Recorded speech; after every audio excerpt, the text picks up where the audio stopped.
Alright, gonna start with our little icebox arsenal. Here.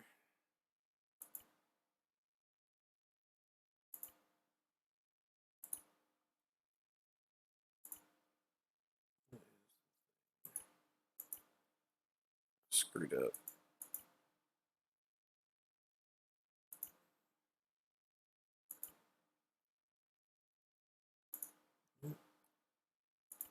It already thinks it's an arsenal? Maybe? I didn't make it an arsenal yet, so I don't know.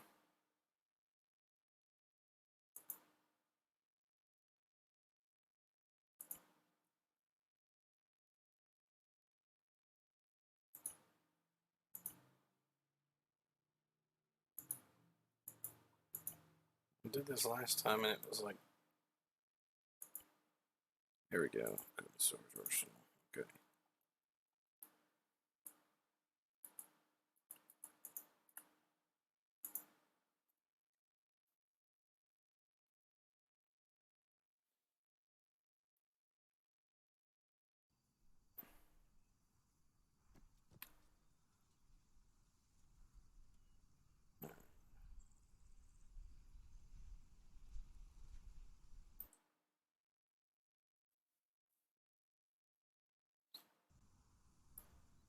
Break our arsenal, we're gonna go and get the Eddy out. Show you what that's all about. There's the camera type, which is gonna scan around it, we won't be using. And the Pelter type, as it's called. It's got a little shotgun. You can see that shotgun right here. It's got a camera and a laser designator built into it. And it's got a mine detector as well. So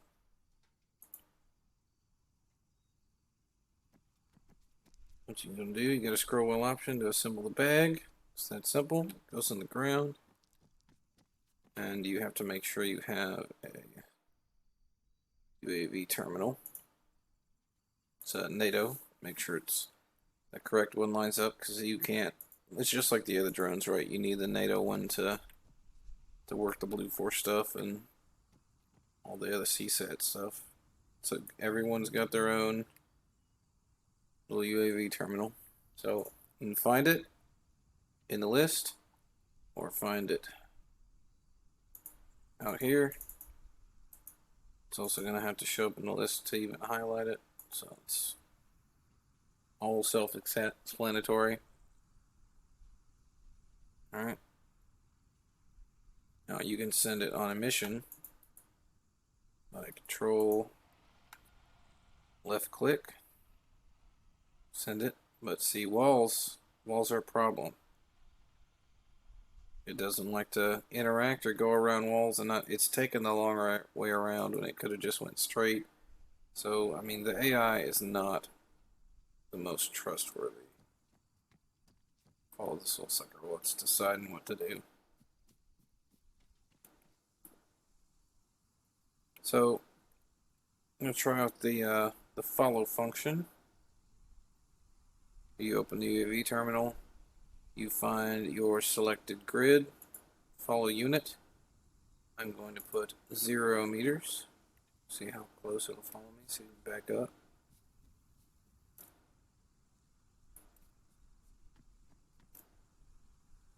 It doesn't want to follow me.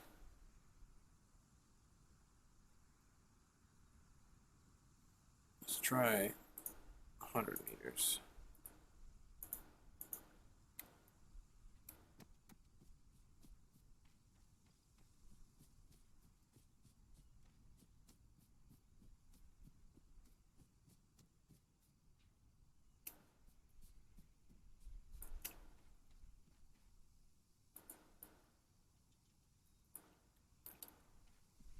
Apparently this thing doesn't love me.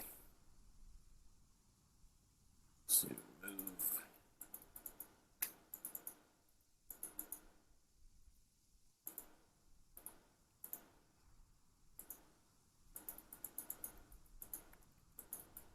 Come on, there we go.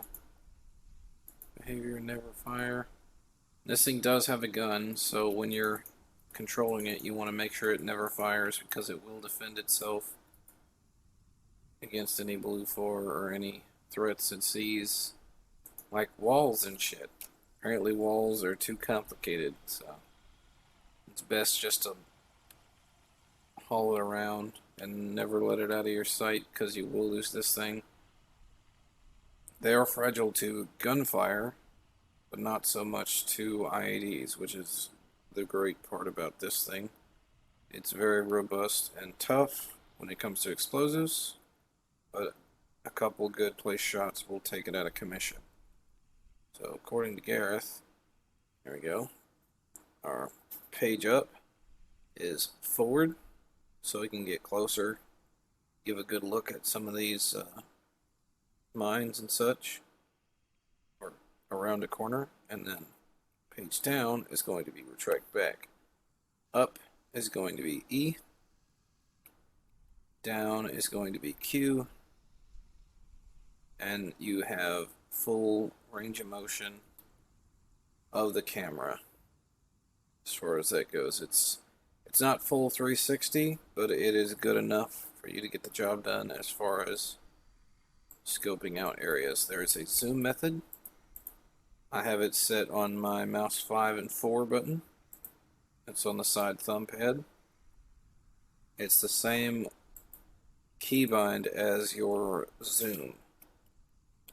So plus and minus to go through standard key combinations.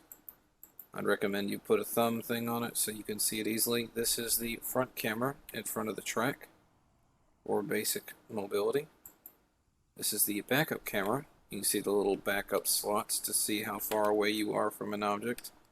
It's a, I doubt it has a collision sensor, but this is like standard for like new vehicles, so you can gauge a distance when you're backing up some. Obviously, you get close, just to give you a good point of reference as where you are, where your track is. All right, and this camera, the rotary. All right, and you got a little diagram right there in the right corner. See camera position. Oh, the wrong button. All right, you can adjust yourself. Now see that rod right there is in a fixed position. So if you're gonna go all the way forward, yep, you're gonna have to go Q all the way down and then come forward, because that one rod needs to be rested on the frame, so you get that forward back.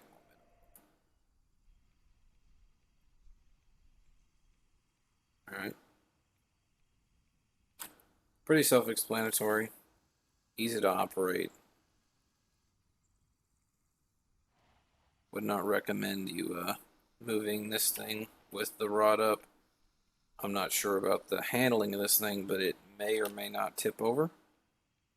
So before you get too high speed, go ahead and retract the rod all the way back and then cue it all the way down. And then probably the best way to do it, just roll in third person. Yes, it breaks immersion, but it's probably the best way to see your surroundings and make sure you don't hit a rock or anything or running over walls, because this thing does not like walls. It will flip over, and then you will have to manually go over there and unflip it. Sometimes it will unflip itself via the AI, but see, it's turtled. Alright, and now I have to release it, go over to it, and unflip it. This is something you want to avoid at all costs, because the place you're putting this drone is the place that you didn't want to go in the first place. Alright, so when you're driving these, you got to be smart about what you're doing with them. And it should take care of you pretty well. So what I'm going to do, I'm going to place some IEDs, and I'm going to demonstrate this thing taking them out. Let's get a bag here.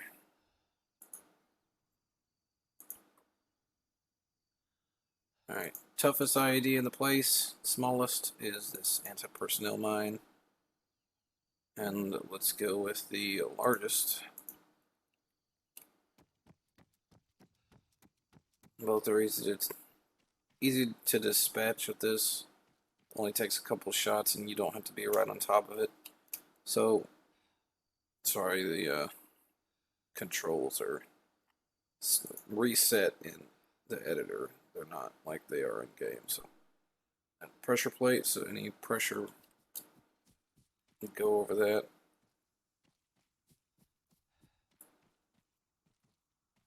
And let's do the toe popper over here by this building.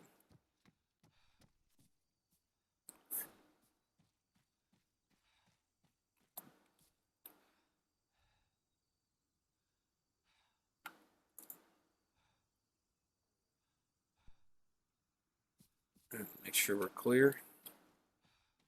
Now, walls like this are not usually the best. I mean, you're not getting through it right. But a good explosive could easily flatten that wall, and the damage from the wall being flattened could mess you up pretty good. So, always use solid protection when detonating IEDs. Use your basic sapper training. It's not complicated, so, don't make it complicated.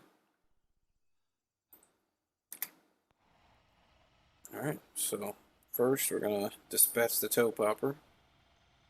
Suspect barricaded in the building with an explosive. Alright, there we go. You see the icons? It identified two different types of explosives. Alright. So you can kind of differentiate between the types. This won't give you a good heads up of how big the explosion will be if something catastrophic happens. This is just a type identifier. Alright, usually the two little tabs on the mine means a sensor, even though this one's pressure plated. Most sensor mines will look like that, or some type of tripwire mine. Now, not all mines are the same, and not all explosives are the same, so any identifier that blips up on this mine detector will definitely be a threat you need to acknowledge and take out if you can, especially if it's mission critical. So what you're going to do is you're going to, wrong zoom. You're going to get either the slug or the shotgun, or sorry, the pellets. Alright, you got two types of munitions here, and you got 15 rounds of each. And then you got your laser designator. Your laser designator works as a standard laser designator. You can also use Control Alt Q and E to cycle through your laser codes for lock-on munitions via laser code. So, very helpful. You can put this in places we couldn't normally go, especially for a intel gathering perspective. Plus, it's got a shotgun. It can defend itself, or you can defend it, or you can take out some mines, which is probably the best feature to keep people safe. So, this is not going to be dead on the money, so you're going to want to raise the gun to get the best elevation on it and get as far away as possible. We're a good distance away. I'd recommend doubling this if you can, but if not, this is perfectly fine. So you're going to zoom in. Yep. And see the recoil of the shotgun is pretty substantial. So you're not going to be able to, have a firefight with this thing reliably. So that was the slugs. We're going to go and give you a spread of the pellets. Alright, it's about a basketball size, or that's more of a beach ball size. Pretty good spread. Alright, further away you get, the bigger the spread, is going to get basic shotgun physics. And the physics on this are excellent. So I'm going to scout a little bit over here. Not going to go super fast until we find this thing. We can also home in on it via our little blip on the mine detector there. So obviously orange is going to be a critical blast zone. But this, the type of mine this is, which is a Eddy, it's a large one, right? It's obvious it's a large one. You can see the mortar shell there, the pad of explosives, probably a pressure cooker bomb. So this range is not going to be good for flesh targets, but it will be okay for this one. It will not be okay for the buildings around it. So what you're going to do is stay away from the buildings, stay away from objects that might be thrown, anything like that. So bigger IEDs are obviously easier to spot. So, you know, don't risk the drone. Try to get as far away from it as possible. Sorry, laser designator is still on. Alright, and give it some taps. Shotgun. See, it's a little unreliable, so slug. Give it a good impact. Alright. So, your spread with the shotgun might not be amazing, so always default to slugs if you really want to dial in and get that precision bullshit going on. Especially with the camera. Alright, well.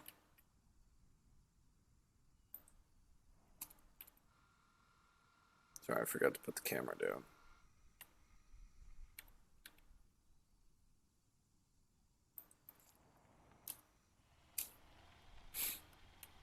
Let's give it a little trial run on some of these new objects, especially some of these hay bales that are new to the game. Just gonna do a little demolition derby here.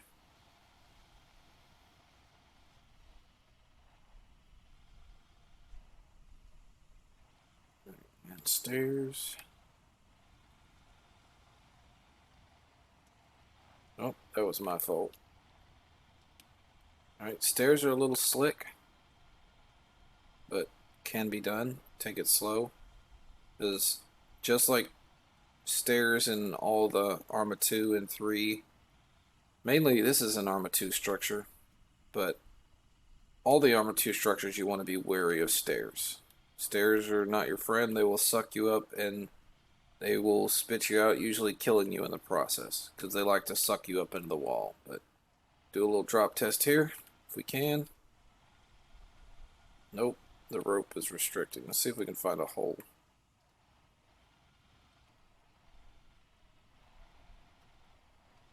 Nope. Does like to catch on that wall. Oh, there we go. We can go backwards.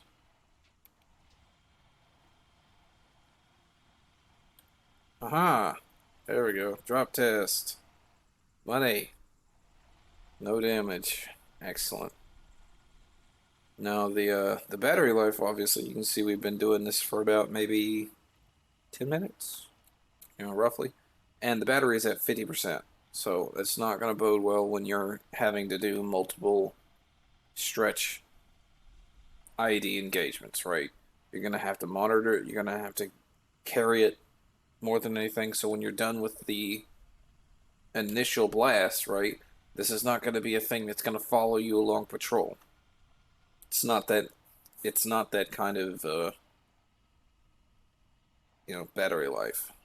I mean, it'd be nice if it was, but everything has limits. So let's see if we can knock it down one of these fences.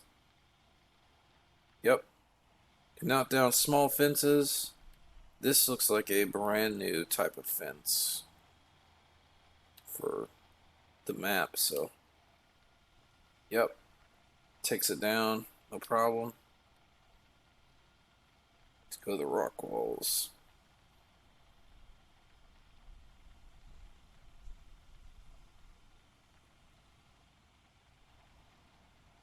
Okay, we're gonna have to climb it.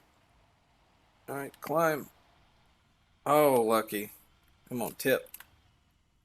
Son of a bitch. Yep, we're turtled. Main problem. Let's see if we can unturtle ourselves via the neck. Aha!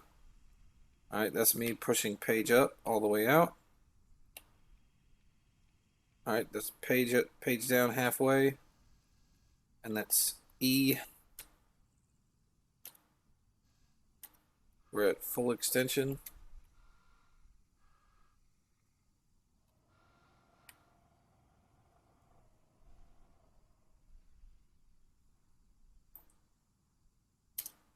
See if we can get a good shot of what's going on.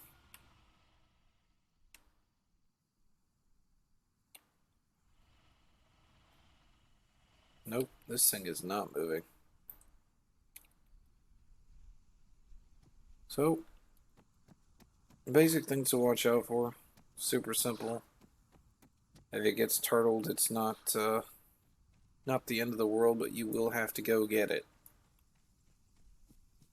Let me track it down. That's a cool little stack of logs. Yeah, but it's some fences obviously aren't a problem. But, you know, the smallest thing, like a rock wall, something you'd probably be hiding behind anyway, best just to take it all the way around. So, flip this. And do a basic ballistics. This is 6.5, so it's around 1 to 2 taps per regular enemy. Probably 3 taps for an RHS enemy, just depending on shot placement. We're just gonna one at a time this. Alright, there we go. It's already making noise. It's sparking. 2 shots in. 1 shot in puts some significant damage on it. Let's go ahead and see what we're rolling with here. Full function. Full function turret. It's okay. White. Laser works. Slugs work. Pellets work. Full range of motion. Everything looks white, even though it's most likely yellow on the tracks. It's just not telling us. So we're going to go and release. 3. Well, that may have been a miss. 4, 5, 6, 7, 8. I know I hit this thing with 5.56 and it shredded it, so. Some of the RHS bullets obviously hit harder, so. Cool thing, you can attach stuff. Just like you can attach it to a regular vehicle. If I had a IR strobe, you can attach an IR strobe, keep track of it. Alright, there we go, got a little chem light attached, so we can keep a visual eye on it.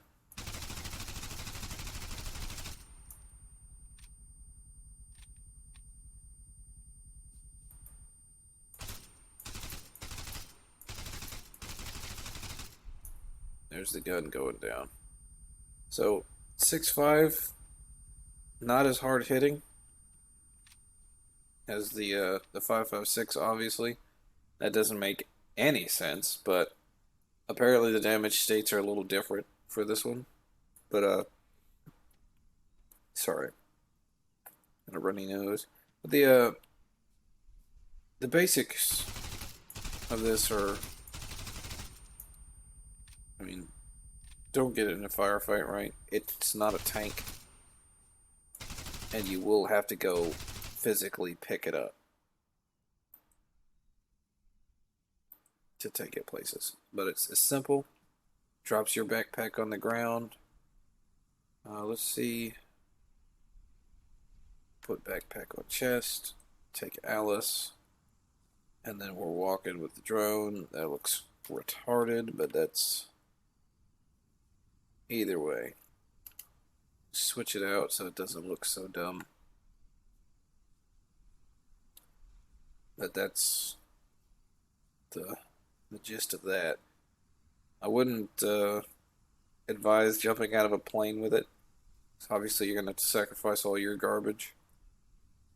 But if it can be deployed by a SOAR or another asset, especially a vehicle, probably the best way to go about it. Probably be best to carry the drone in on your back and then have the backpack in the vehicle, so you don't have any problems with it bumping around or it not meshing with some of the vanilla surfaces that we may be using in some of the RHS vehicles.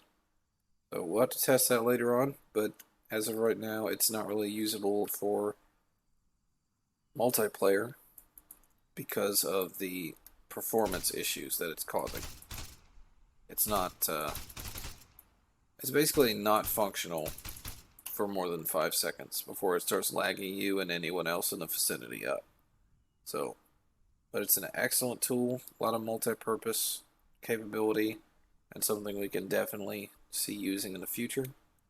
So, we'll be putting a full write-up on this and probably this video on the sapper certification, hopefully, or basically have some dual purpose SOAR guys train for this and utilize the sapper role, so we can have some of them do some intel gathering and IED clearing for us while we do our thing. So we'll have to have a conversation about that, see how it goes, see what we can do with it. So, but this is the Eddy, as it's called.